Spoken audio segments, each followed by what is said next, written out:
It's changed how we normally think of our medical rescue calls. We take it home with us. We go, oh man, that was another close call, or worse, that was another fatality that we dealt with. And it gets inside. And you just have to see one person die in their own home and you will realize how dangerous it is. Most of the public don't see dead people. They don't see people not breathing from this stuff. They don't see 19-year-olds who are having heart attacks because they've decided to snort cocaine when they're going out to a nightclub. It's not just those people that have been addicted for many, many years. There's a lot of young people who are getting caught in opioids, fentanyl, and crystal meth. One thing I keep telling people is only 40% of fentanyl overdoses are IV drug users. 40%, which means the other 60% are recreational drug users that don't know they're doing fentanyl. They think they're doing ecstasy, they think they're just snorting a line of cocaine, and it turns out it's tainted with fentanyl, and then they wind up dead. I have 2 daughters. I've always said to them, you know, it's up to you whether you're going to do drugs, because your mom and dad aren't going to be there when that offer's made and when you have the opportunity, so it'll be your choice. But this year I sat them down as an 18-year-old and a 20-year-old at Christmas time, and I looked at them and I said, the bottom line is you cannot do drugs safely. It's even all the more dangerous now in this, I call it the post-fentanyl era, because every day that people are using this illicit fentanyl and its analogs is a day where people could die from a particularly potent dose.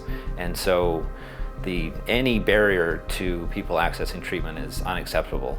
There was one call in particular I can recall where the firefighters returned and they had dealt with somebody that they were able to help in the past but weren't able to help them this time.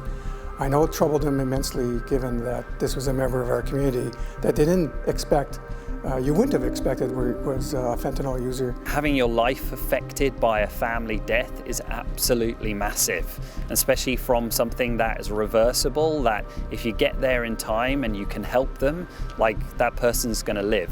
But you get there too late, or the call doesn't come in too quick, they're gonna die. We don't need to wait until somebody dies to take action. We don't need to wait till one of our family members gets sick from addiction and gets caught and dies or gets imprisoned. Now we're not responding to some of the overdoses, and we'll allow the first responders, the medical first responders, to attend on their own. But even if we do show up, we will not be enforcing. It's a matter of keeping people alive, and we might not do that forever. But right now, we have to change the way we think. We have to change our policies to ensure that people that need medical assistance are getting that medical assistance, and we can't be a barrier to that. Many people complain that when they're accessing healthcare that they do feel stigmatized and that they're being judged for an aspect of their health. And it's a fundamental right of every Canadian to be able to access healthcare free of judgment and discrimination. And we have to look at other solutions such as drug therapy and getting people, a clean source of drugs. But it is possible for sure, 100%, to get off these drugs and battle and fight it.